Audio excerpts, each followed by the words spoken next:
What we've got here is failure to communicate. From sunny Southern California, we bring you Meet Bridget, a podcast for building confident communication and female badassery. We spotlight women who have bridged the gaps in their lives by building strong relationships and speaking their teenage dreams into reality.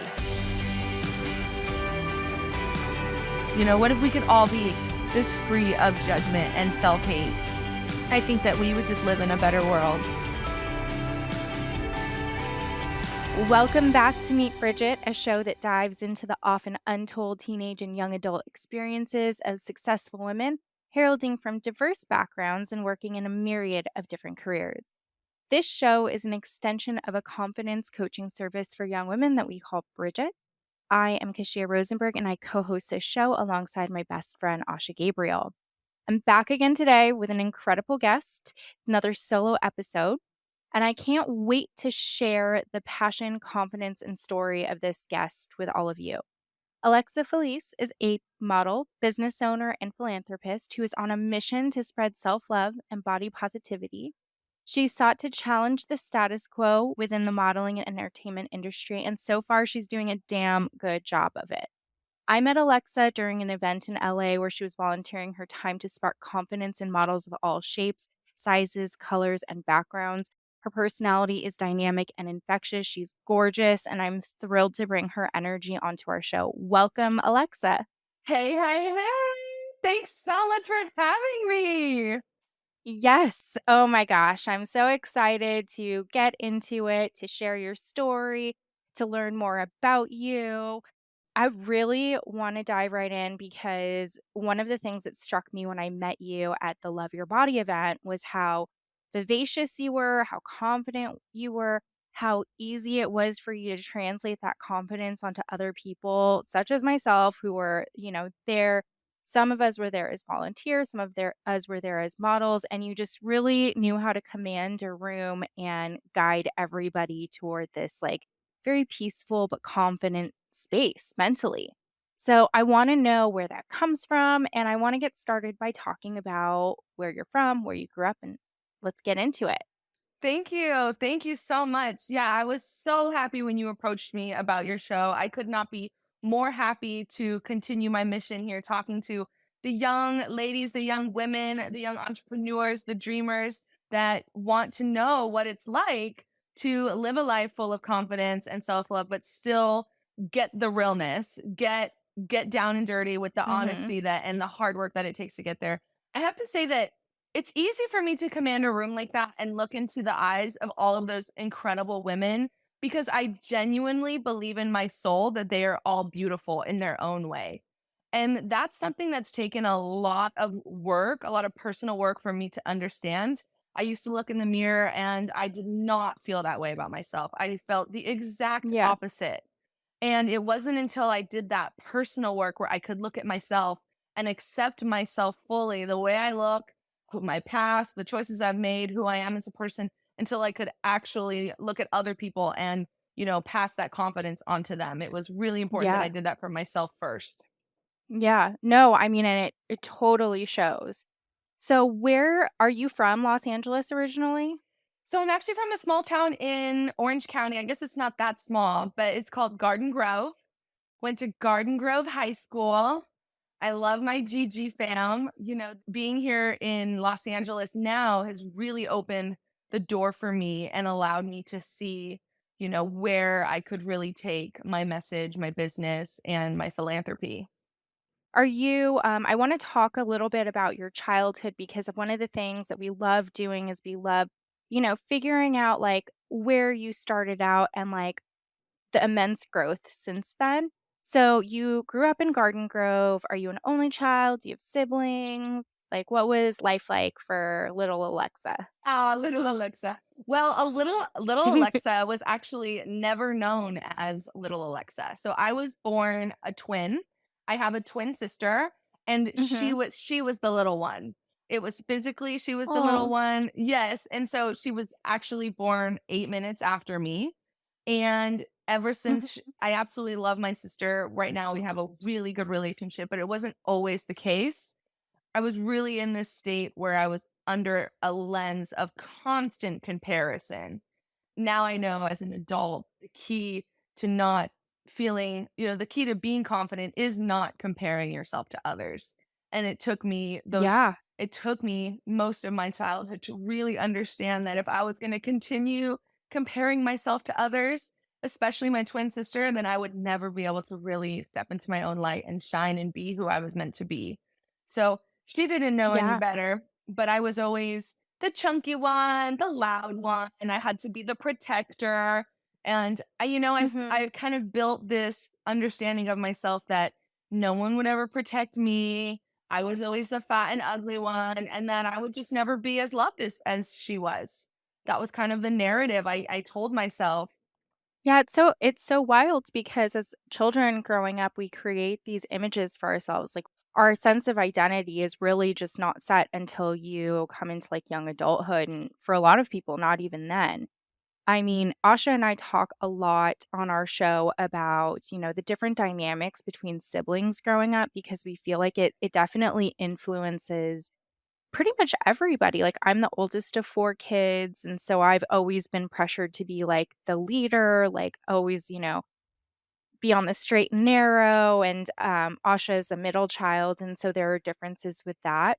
I think with twins, we actually haven't had anyone on the show ever who's had a twin, Eh. and I have some twins in my extended family, and I know that, like, there are different situations where you either have twins that are super, super close and exactly alike, and then there are situations where, the twins are completely opposite. So it sounds like it is exactly what you're saying, where you and your sister had to take on these different roles, and you developed this sense of self that was really based on that.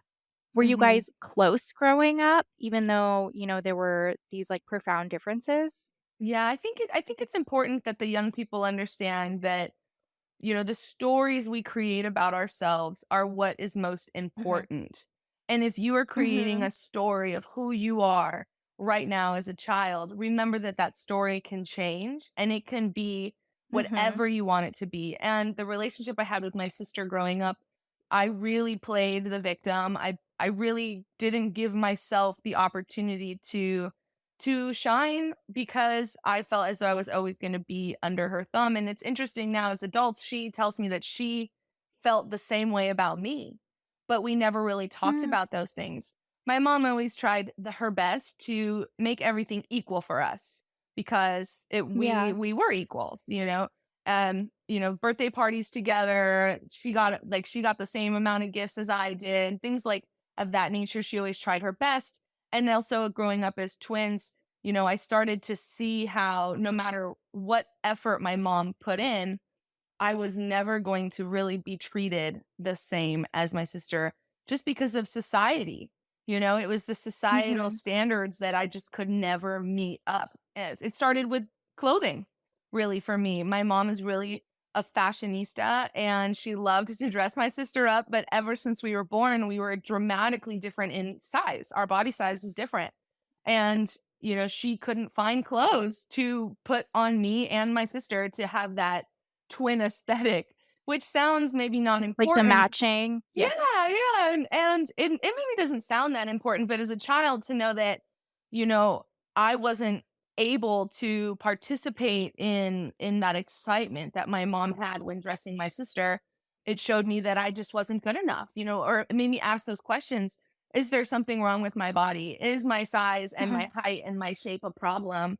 And so very, very young, I realized that there was something, or I felt as though there was something wrong with me, that I was Yeah. undeserving of those opportunities because I was living in a bigger body. And it impacted the way I treated my sister. Oh. It's really crazy because, like you said, like you create these narratives for yourself, especially as you're growing up. And those years, like preteen into like young adulthood, that's what we're doing developmentally is like we're searching for a sense of self. And I think like it must have been really difficult to be in the position where you have somebody clearly that you love. And it's like also your mom that you love and perhaps it wasn't on purpose, but, like, little things create these small divides, and as, like, somebody coming into their own, you take on, like, your own interpretation of it, and it can be quite uncomfortable. I also think that, like, beauty perceptions and standards have changed so much, and they continue to change so much all the time. When I was a teen, the thing was to be stick skinny. It was like you had to be like 90 pounds and losing weight at the same time. And I remember like being in high school and just seeing like Britney Spears and Christina Aguilera and like, you know, all these beautiful women, but like what was in at that time was being like the smallest you could possibly be, which was pretty unattainable. My sister had that body. So I felt like I was just Yeah. like, Oh, like how? Why me? I was raised with so many times. Are you a 90s baby? I'm a 90s kid. And yes. so Well, I'm 89, so yeah. we're super close, super close. Yeah. Yeah. Similar standards that you and I had to face, and my mom, her body shape was always really curvy, and she also had body image issues. Her self-love journey was Mhm. maybe not even started quite yet. And she tried all the things to Yeah. make herself different. And because she was also fighting against those standards that were put upon her. So it always just put my Mhm. sister on a pedestal that she was just better. And it really didn't matter how hard I worked in school. I worked hard for my grades. I worked hard to do the extracurriculars. I was singing. I was dancing. I was playing basketball. I was volunteering my time. But Mhm. still, under my own judgment, I was never good enough simply because of my body. Yeah. Were you really outgoing at school? Like, did you just, like, put yourself out there and you just kind of, like, acted as if? Or were you really shy? Yeah, so have always been an extrovert by nature. I've always Mhm. been loud and I've always enjoyed taking up space. So it Mhm. was it was this constant battle of, do I deserve this? Am I behaving this way because I'm craving attention, or is this really who I am? Do I really feel as though I'm happy being this way? And you can ask people from my childhood that I've always been this way. Yeah. I've always had this sense of high energy that I wanted to share with the world, but it Mhm. was myself who held me back in many ways. So I created a Yeah. lot of opportunity, but also I can see looking back that I limited myself. I said no to so many things that I wish I would have had said yes to. And if you're listening to this and there's something that you want to do, please do not hold yourself back. Please just jump straight into it if you know that it's going to fuel your soul in any way. Don't hold yourself back from opportunity because it's up to us to create it. I love that quote, and I'm actually writing it down because I want this to be something that's highlighted. I think it's really important. And I also love that you describe yourself as an extrovert, but you also had this internal struggle, which I think is really important, especially for our younger listeners who might feel like the two are mutually exclusive. I also just feel like as an extrovert, you really hit on a point that I think resonates where it's like, if you're loud and you're taking up space in a room, does that mean that you're craving attention, or can that just be who you are without having to have a negative connotation associated with it? Hmm. There were plenty of times when I was younger where I would like get bullied. And I think one of the things that would stick in my head, because I would, as a kid, like, try to ignore it and adapt and, like, still be somewhat outgoing, and then you'd hear from a lot of people like, "Oh, she's really annoying," or "She's like, thinks she knows it all," I remember hearing, like, little things like that, and it would really hit me because I'd be like, "Oh, maybe I need to make myself smaller because then it won't be so uncomfortable for other people," and now it's not until now as an adult, you really come to realize that you have to be yourself radically in all forms, like, no matter what, because, I mean, people are always going to have something to say, That right? that is so true. That is so true. And I couldn't agree with you more. It's so important to, have those moments of self-awareness where you can check in with yourself. I think that that's such a skill that you young people can start building on today. Mhm. Ask yourself those questions. Am I this way because I want to be, or am I this way because I am looking for validation or an affirmation from someone else? Because the Yeah. only validation that matters is the one that comes from yourself. You have to Mhm. believe, you have to validate your feelings and who you are every step of the way. And it only gets easier, to be honest. So if you can start Mhm. young and get to know yourself now, the journey will be a lot less challenging. And I created Everybody Deserves Love because I didn't have this conversation when I was a child or when I was a young person. There was nobody that said, hey, you can be anything that you want to be. You can do anything you want to do. And you do deserve love and respect, no matter your age, no matter your body size, no matter your skin color or the acne on Mhm. your face or the bullies that spit on you. Like none of that is relevant to your self-worth. I created the organization so more Mhm. young people could hear that message because I know I needed it. Yeah. No, I love that.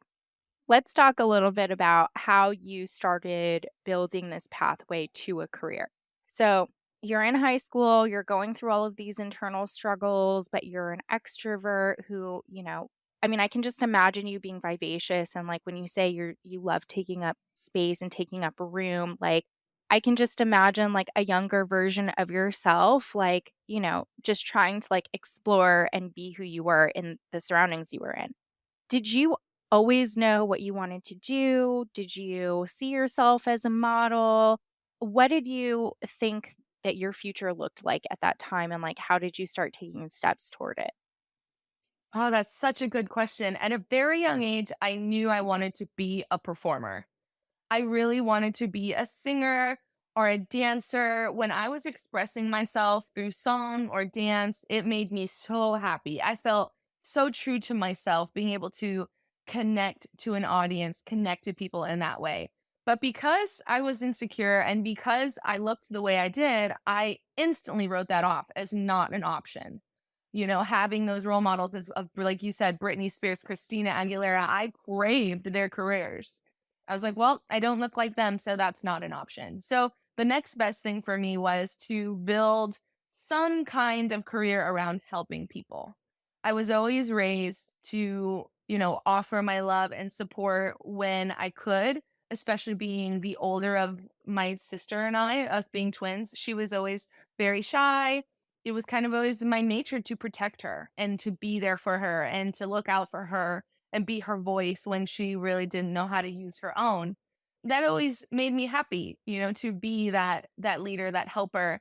But it wasn't until I took my first psychology course at Garden Grove High School with Mrs. Bartolotti, my psych teacher, and I learned about the human brain and how everything in our mind really dictates how we navigate through life and why we do what we Mhm. do and why we feel what we feel.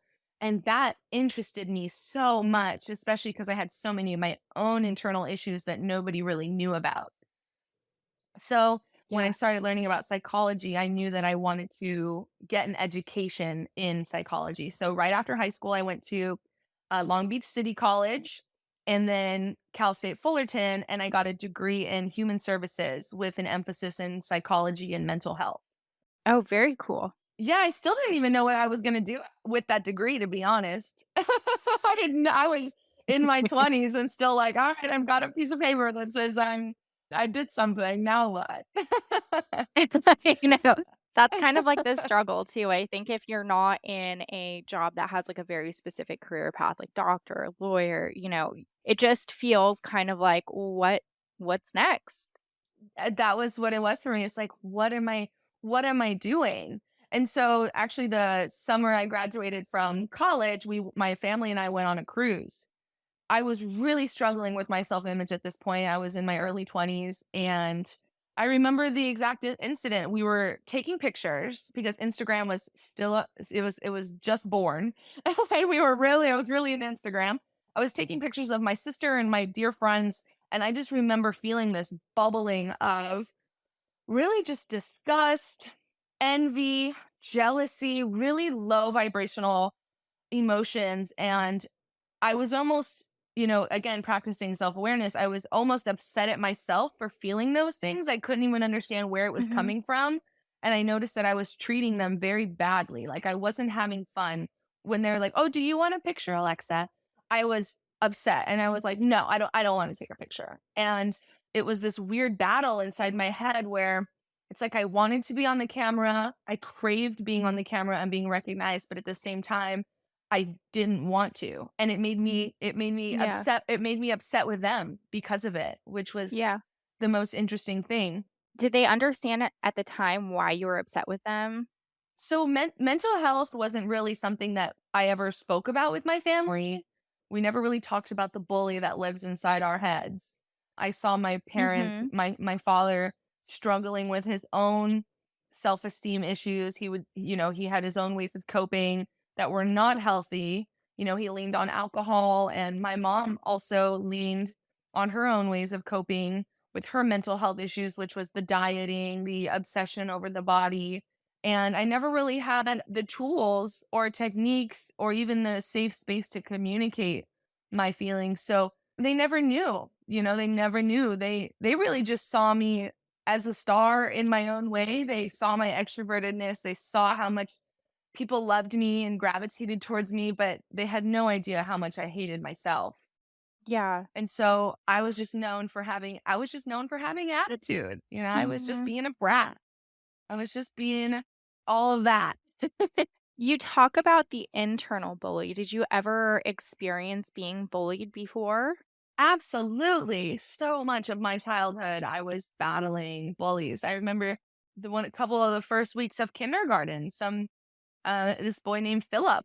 I remember it very clearly. I was talking to him because he had a ball and I've always loved sports, and he spit on me and called me fat, and that was on one of like my first weeks of school ever. God, kids are And that so just mean sometimes. kids are not learners. I mean, he was only Like, 6, and he was like 5, 6 years old, and he was hating on me because of my body. I mean, my issues were rooted deep and started young. yeah. And those words just really were internalized and Yeah. adopted. Yeah, and then you ended up using them against yourself with that internal bully, like, as time progressed. Ugh, when did you start to realize, like, okay, so you went on this cruise, like, you started to feel this shift in, like, your mood, and you're starting to, like, try and understand where this anger is coming from. Instagram's just starting. So what happens next? Like, how did you start moving toward today?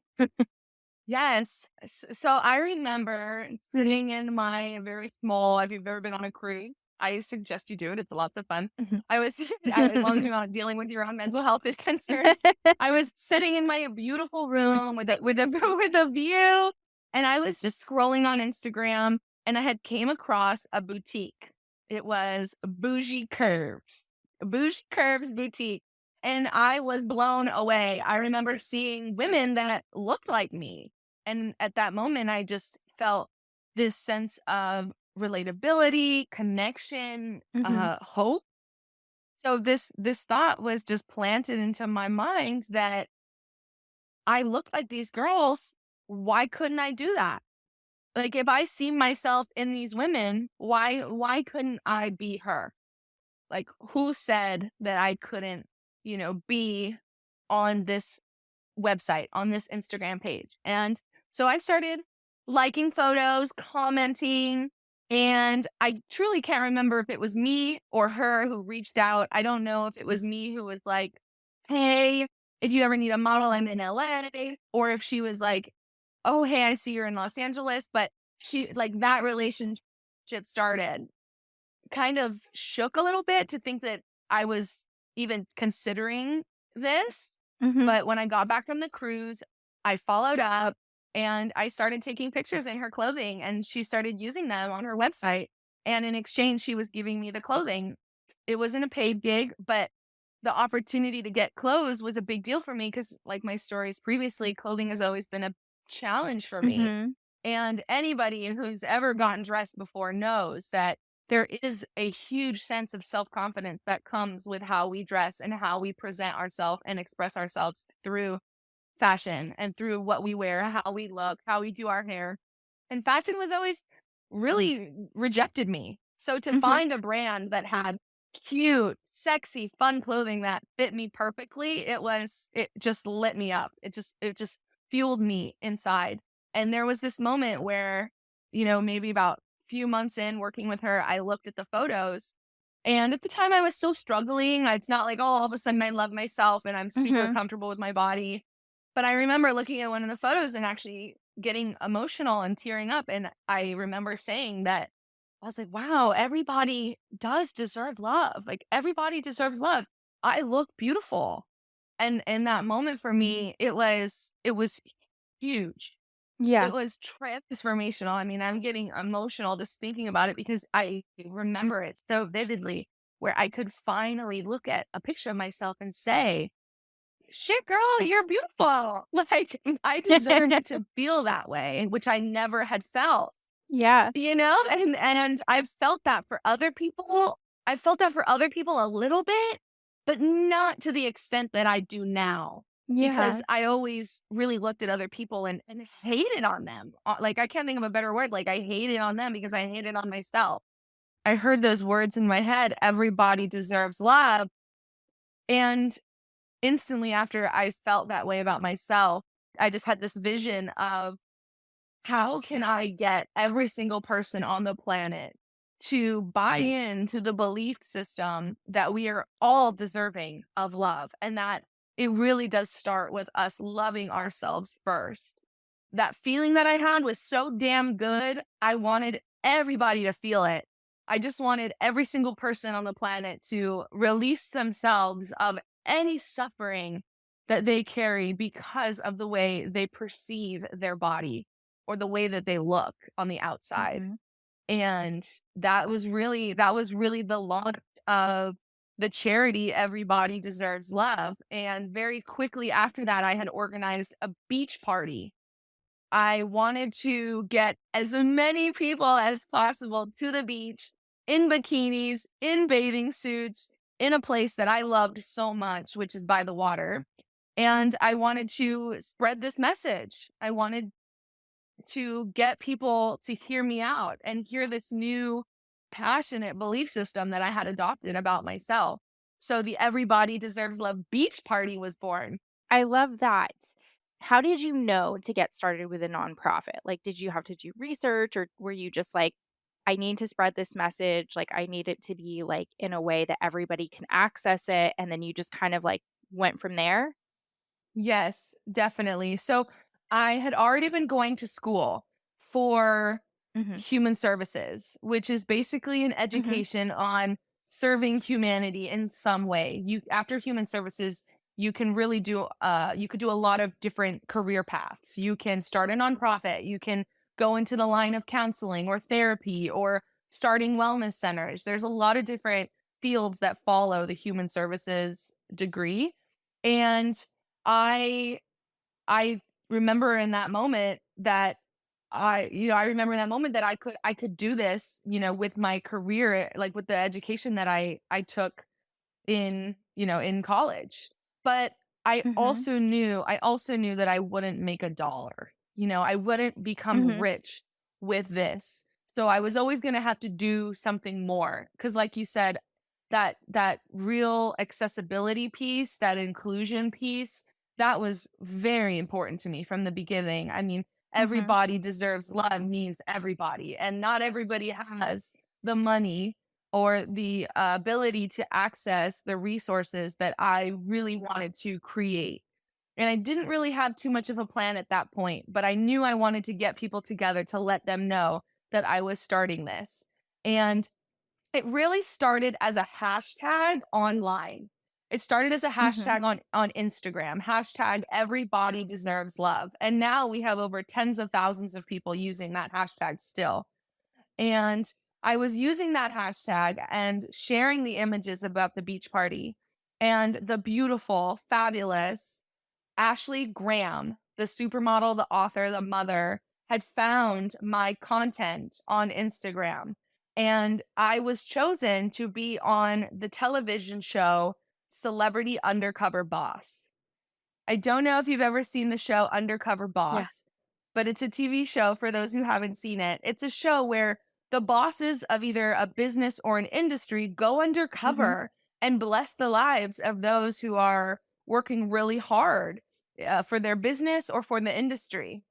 And Ashley Graham was my undercover boss. She paved the way for plus size models or curvy Hmm. women in the fashion industry, and she showcased her stretch marks, her jiggly body, her boobies, Hmm. her her curves, and the people loved her. And that show really gave me what I needed to make Everybody Deserves Love a nonprofit, starting with media attention and money. Mm-hmm. Ashley Graham gave me, I think, almost a little over $15,000 to continue my modeling career Mm-hmm. and to get this nonprofit certified as a 501c3 organization in the state of California.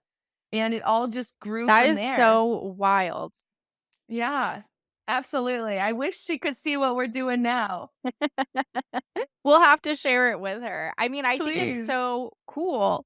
I think it's so cool. You were just literally like going it on your own, like doing the work. And then for somebody to actually notice what you were doing and to validate that by like, in this very huge way. Did you know who she was when you saw her or like how 'cause was it like a hidden camera show or like did she just pop out or So at the time I had been modeling, I had yeah. still been modeling was doing really well for me. I was getting lots of different Mhm. types of jobs as a model, working as a fit model, working as an Instagram model, working as a runway model, a showcase model, a print model. And for those looking for modeling resources, I have them. Go to my website, alexaphelece.com. It doesn't matter your age. I've created books and courses. If modeling is something that you want, it's a great side hustle. And you never Mhm. know, it could be your main source of income, like me. And Ashley Graham on that show was a totally different person. I thought that I was getting booked for a gig. I thought I got booked for a docu-series that shared the life and the struggles of plus size models. And I was going to help other models, upcoming models. And Mhm. knowing my nature, as you do now, helping people is what I like to do. It wasn't a problem for Yeah, it me. I was was like like, this is exactly up your great. alley. Like, I would love to do this. Thank you so much. Of course, I want to help. I want to help these other beautiful women, believe in themselves and get themselves into Mhm. modeling. Was already working on resources. I was already working on, different types of things that people could buy at my website to educate them because the industry is biased. There are a lot of people that still don't Yes. believe curvy bodies, freckled bodies. There's a lot of issues still where inclusion is not the message. And I was battling against that as a child, and now I was battling against that in my career as a model. And I didn't want anyone to have to deal with a lot of the secrets and the lies that I was told. So I was just putting everything out there. Um, I was already putting my resources out there for people who really aspiring models. So she was just, the aspiring model that I was helping out in Miami. And there were some red flags, but I honestly had no idea that it was her until the very last day where there was the announcement. And you can watch my episode on Hulu. So I think maybe it's like, I'm not sure exactly, but look for the Ashley Graham episode and that's me. I'll be on there and you can I'll see it find all. it It's and we'll great. link it. Yeah, I'll find it Cool. and we'll link it. And we're gonna tag Ashley Graham and hashtag Yes. everybody deserves love. Because I had no idea that that's how I mean, it's not how you got started, but that's like Series A funding right there. Yeah, absolutely. She was there to encourage me to continue modeling, and also encourage me to keep going with Everybody Deserves Love. But Yeah, most of the benefits that came from working with her, it all the love, all the fuel went to the organization. My career stayed pretty yeah, steady since, but yeah. it's always been about getting that message out and creating resources for people to start their self-love journey like I did. Yeah, I love that so much, and I love that she gave you encouragement. Was she so impressed by, like, your mentoring skills and, because you thought this whole time you were coaching her? Yes, she was impressed. She was impressed. And I remember this moment, and if you watch the episode, you'll laugh with me. They there was this moment where I slapped her butt. I was like, "You're doing Oh my great," god. and I like butt tapped her, and and this was before like I really had learned about a lot of things like that's probably not appropriate. And then at the Yeah, very end of the you were just episode, totally being genuine. I was just being me, and I remember at the end of the show, she slapped my butt like after we were hugging, and she like gave me all my gifts, and she's like, "That's payback." Like, I know, it's like, oh my gosh, I can't believe I touched Ashley Graham's butt. Yeah, it Oh was my God, really that such a blessing, such a blessing. I mean, I could not be more grateful for her and everybody who was on that show, and everybody who's watched it since then. I mean, I've gotten so many people that have reached out to me through social media yeah. and told me their stories and how, they want to be a part of the organization. They want to volunteer. We're still fully a volunteer organization, struggling from one thing to the next. But people still reach out. They follow us. They volunteer for us. We have volunteers from all over the world helping us get more content out there that educates people, and getting our programs up and running. I'm still working on it, 6 years later. So that show is a big, big Yeah. blessing to us. Yeah, no, I love it. I love how you have just persevered and you've taken really all of your childhood dreams and you've translated it into a way that like works so well for you and it helps so many other people. What is your day to day like now? Like, what's a day in the life of a model for you? Because you're Yeah. busy. I follow your Instagram. I am busy. So I modeling is still a big part of my day to day. I'm modeling Hmm. with different brands all over the US, mostly in Los Angeles, usually like Tuesday, Wednesday, Thursday, sometimes Mondays and Fridays. And when I'm not doing that, I have my own business. I'm a social media manager. I really Hmm. care about I really care about getting this message and helping getting this message out and helping other businesses that have that similar message grow their audience and grow their brand online. I was able to do it for myself. I was able to do it for the nonprofit. And I wanted to share those services with other people, business owners that don't have the time or the patience or the understanding of Instagram. Because there are a lot of businesses that have that same message, that want to showcase body positivity, that want to showcase the importance of self-love and, self-compassion, whether they're in the fashion industry, they're in the food industry, or they're just doing something, selling something fun. I want to make sure that, people have access to those things. So I'm usually running around creating content for businesses, or Hmm. I'm helping fashion brands develop new products, that serve curvy women, curvy bodies. I get to represent those curvy bodies, in the fashion rooms and those design rooms. I work with a lot of designers that are developing the products. I work for Savage X Fenty. I work for Jolt. I work for Harper Wild. There's a lot of wonderful brands that really care about inclusion, LGBTQA plus community. And for me, it's like really, really a blessing to be a part of all of that. And I love to travel, and I'm always doing my own self work. I've been taking acting classes.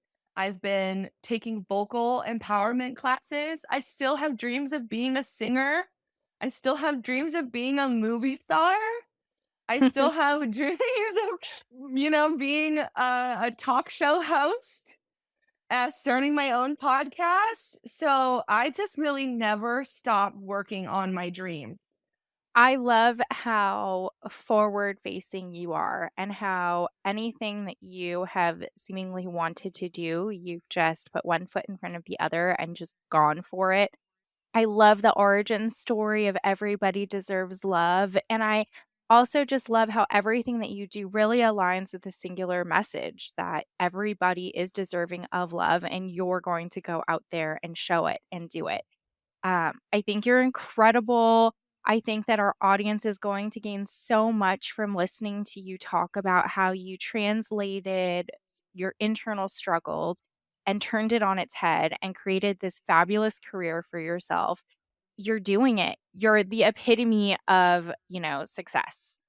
Ah, thank you so much. I feel like I still have a lot of work to do. But it's really for me about enjoying the process. I am Mhm. very much a forward thinker, like you said, and sometimes that could be at my own demise. That's actually sometimes my weakness. And if it wasn't for everybody deserves love, I probably wouldn't be able to do what I do at the capacity that I do it. Knowing that I have everybody deserves love and I have the programs that I'm creating, but also taking advantage of, like we Yeah. have we have our emotional support groups that run a couple Mhm. times a month, being able to check in with them and share anything that's heavy on my mind and just be honest, being honest with myself. Like, I feel fat this week. I don't feel good about myself today. I'm Mhm. feeling this way and it's really holding me back. And I know I shouldn't, but I do. Having that space to be honest and be human, it allows me to get back out there and wake up the next day feeling born. And I practice what I preach, those coping skills that we Yeah. teach the young people to journal, to meditate, to practice mindfulness, to be present. Don't worry about tomorrow.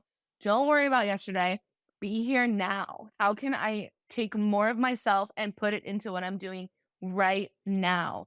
Like that, those things are, a lifelong practice for me. And Yeah. it's a real blessing to be able to teach myself those things and also to work with other people that are passionate about teaching that to young people and to everybody. That resonates so much because one of the things that Asha and I talk about is how much Bridget as business has given us. I mean, my partner and I are best friends, and we've worked so hard to create this space where we can, foster a sense of community. So I can totally relate to that feeling of it's not just you building something for other people. It's this what comes out of it is also so beautiful. You gain so much. We learn so much from our guests, from the girls that we speak to, from the events that we put on. And I just really see all of that positivity like oozing off of you.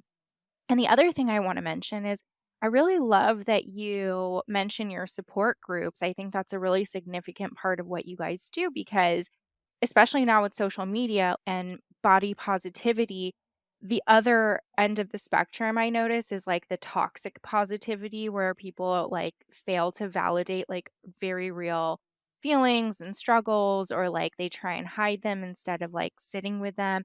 And I love how you're just talking about being present and like having some weeks where you feel really crappy about yourself, and that's just the truth, and you talk through it and you practice through it. I really love that, and I think that your community is probably gaining so much from that. Thank you. Thank you. And I have to say that I didn't start this movement. Mhm. When you really look back in history, it was the African American and women of color and queer women of color who really started this movement and who really made a statement when it comes to allowing yourself to exist and loving yourself and really demanding that space.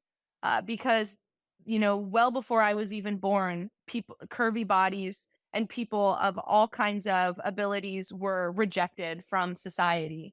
And it just trickled on into my generation and into my existence. And so I'm really just putting more gas into this self-love train, into this self-acceptance train that has been started so much like so well before my time.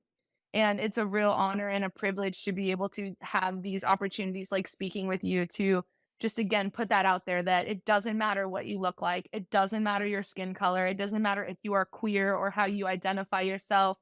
Who you are is more important than your body, and you are deserving of that love and respect. And it really starts with us believing that in ourselves. And I believe that it's not about one person feeling liberated and free. It's about that collective liberation, that collective freedom.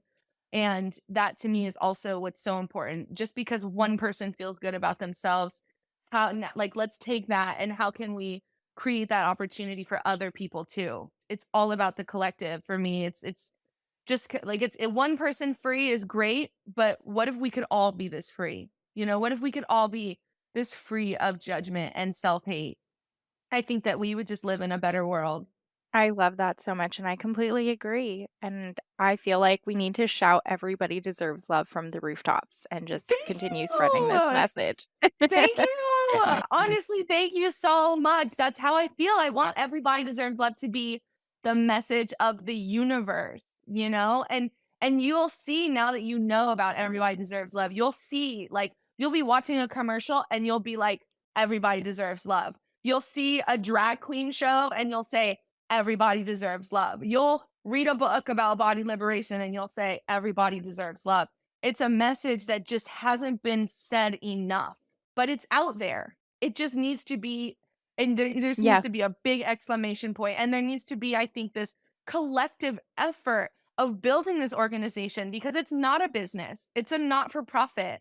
So let's put our resources together and connect people to this message so they can start their journey and become more well so we can see less suicides, less children suffering from depression, and less people trying drugs and abusing themselves and hurting themselves. And let's teach them the skills and these new ways of thinking that allow them to thrive and be so happy and experience the joy that this planet has to offer.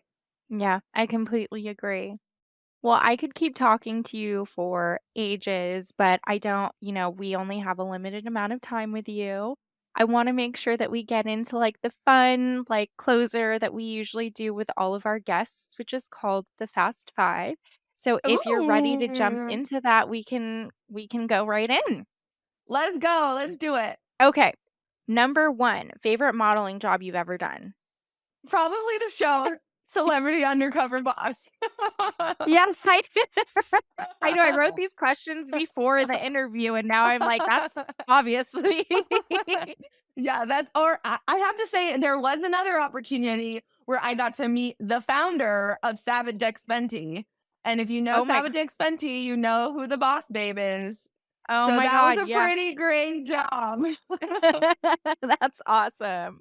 That's awesome. She is queen of everything. Queen. Um, okay, and I love how just like, especially because I just had a baby this last year, and like the way that she just like embraced her pregnant self, and she had the So belly hot. out and everything, So and like hot.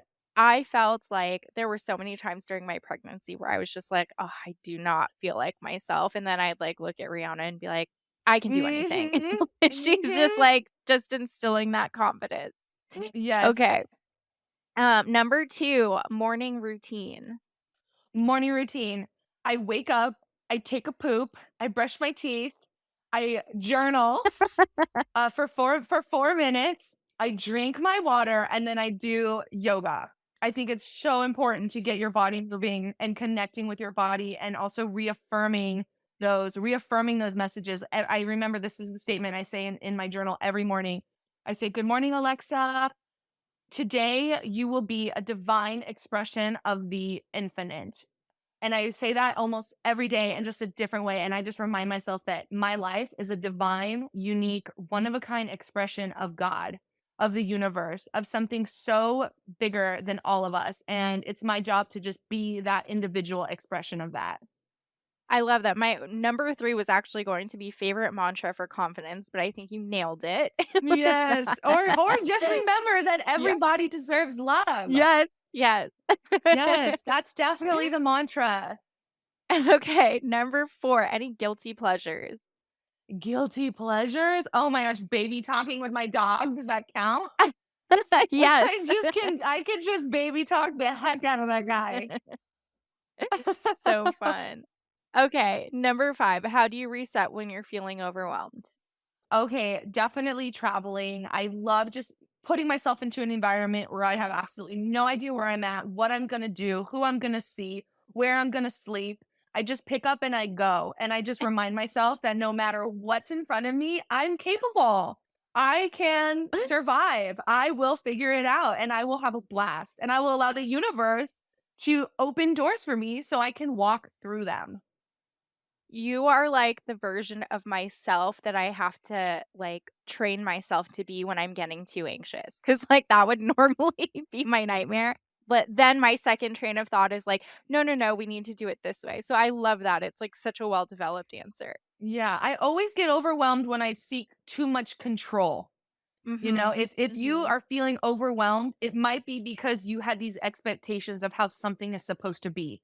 So I always Yeah. say, throw yourself into something where you don't have any expectations and you're just doing, you're just Yeah. living, you're just taking it one step at a time. That for me is the ultimate de-stressor. And if I can't do that, then I love being outside. I love going for a walk or sitting at the beach, just Yeah. being in nature. That's definitely my other way. Or just being still, meditating, sitting in my room, no TV, no screens. And I definitely recommend cutting out screen time if you can, Yeah. y'all. Just if you're Oh, listening to that's this, such a good. screen time is so toxic to us. Yeah. It's important for life. I'm a social media manager, so Yeah. I love it. I love social media. I love the benefits. But if you're feeling stressed and you need to recharge, please try to figure out how to unplug.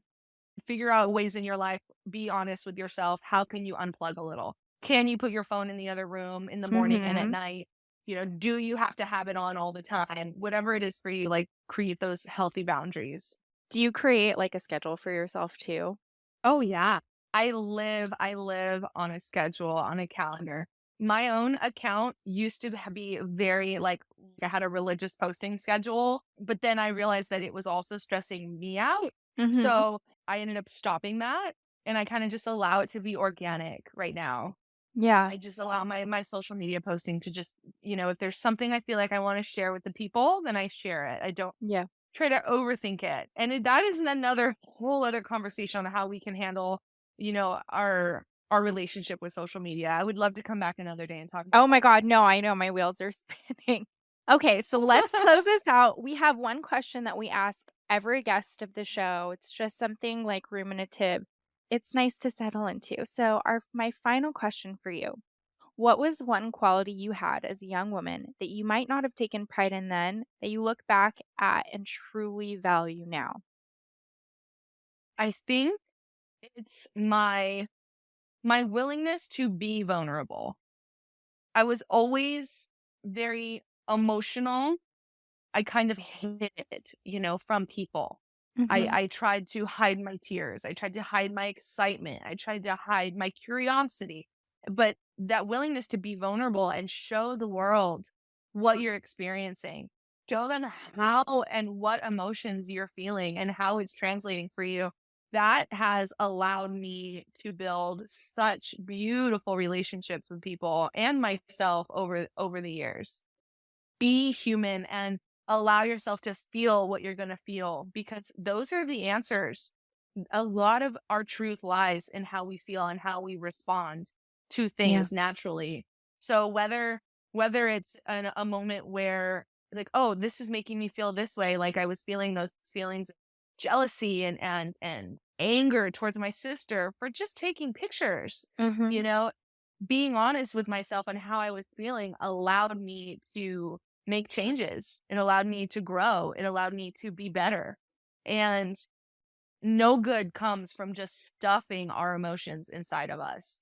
You can't drown it with alcohol. You can't throw it up by purging.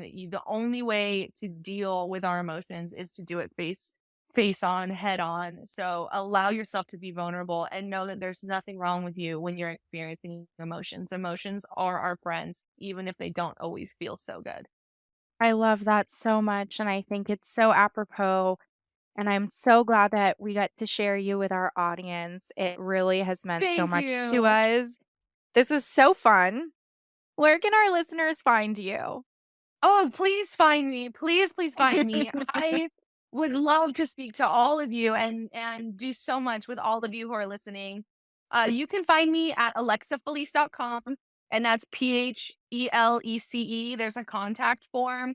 Tell me your life story. Tell me everything. I get those emails straight to my inbox, and I also have my assistant who gets those, so nothing ever goes unseen. And you also can reach me at ebdl.org, which is everybodydeserveslove.org organization. There's a contact form on there too. Please do that. And then you can also find me on Instagram at both Everybody Deserves Love and Alexa Phelece. Love it so much. Thank you for everything, Alexa. Cannot wait for our listeners to hear this one. Thank you so much for having me. And remember, love yourself. Yes. We're going to shout it from the rooftops. Thank you so much for having me. Of course.